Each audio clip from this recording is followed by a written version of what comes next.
Ethan Sachs and Paolo Villanelli bring all our hunters together again as Valance and Dengar close in on Boba Fett, Crimson Dawn and Han Solo. But they aren't the only ones, as Zuckuss leads Tonga and her crew to Jekara for some much needed revenge on Valance.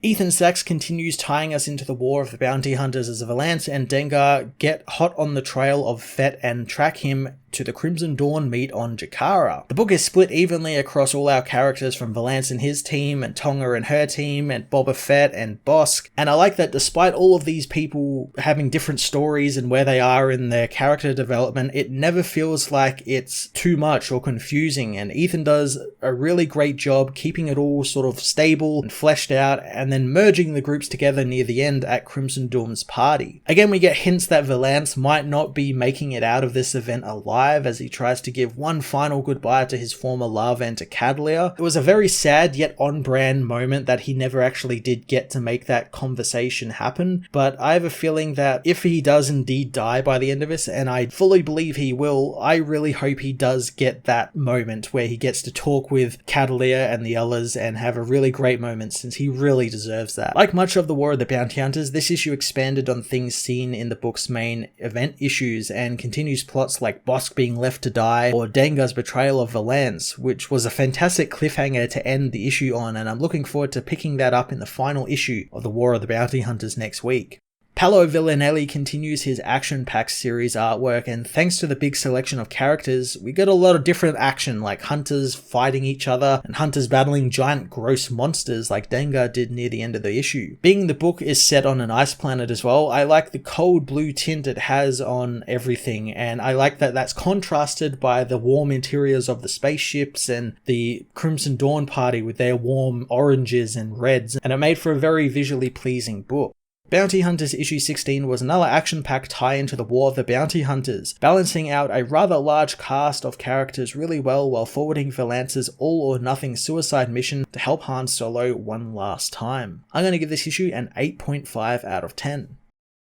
Bounty Hunters issue 16 finds the Punishing One heading through hyperspace, where Valance contacts Condra, telling the rebel that this may well be his final mission, feeling his heart deteriorating from his cybernetics. He wants the man to look after Catalia and Yura, as he summons the courage to do the message for real this time, as at the undisclosed rebel cell base, Condra and Yura play with Catalia outside as their comms unit beeps. Yura goes to check out on the beep she hears, but it stops before she can get to it, so Valance hangs up, going to see Dengar, telling the hunter he's not in the mood for any of his games. Soon they arrive at Jekara, deciding which way to approach the situation, but Valance wants to go whichever way will get him to Han Solo. Valance knows that Fett will be at the auction since he won't accept losing Solo again. On the Edgehawk, Tonga, Tatsu, Losha all wait for Zuckuss to finish reading his bones, soon learning that the Findsman has found Valance and Dengar, knowing that they are on or heading to Jekara. They know his magic is powerful, but Zuckuss says he actually hit a bunch of trackers on all of the ships of his competitors, including Dengar's, and he was last seen with Valance, so he put two and two together. Women get ready to set course as Bossk meanwhile continues to freeze to death out on the frozen wastes of Jekara. Valance and Dengar land close by as Bossk, despite his ranting about revenge, passes out from the cold. Valance and Dengar survey the area, finding Crimson Dawn's guards swarming the area below the ship. Valance knows they can't pick one off before another sounds the alarm, but he has an idea, pushing a giant boulder free from the ice and down into the men, letting Dengar take out the remaining surprise guards. He thinks that they make a good team, but Valance isn't interested in any of that, comparing Dengar to a cave fungus. Soon they spot an Imperial shuttle, but instead of charging in, Valance wants to wait until Fett comes to them, since killing him will be an honor.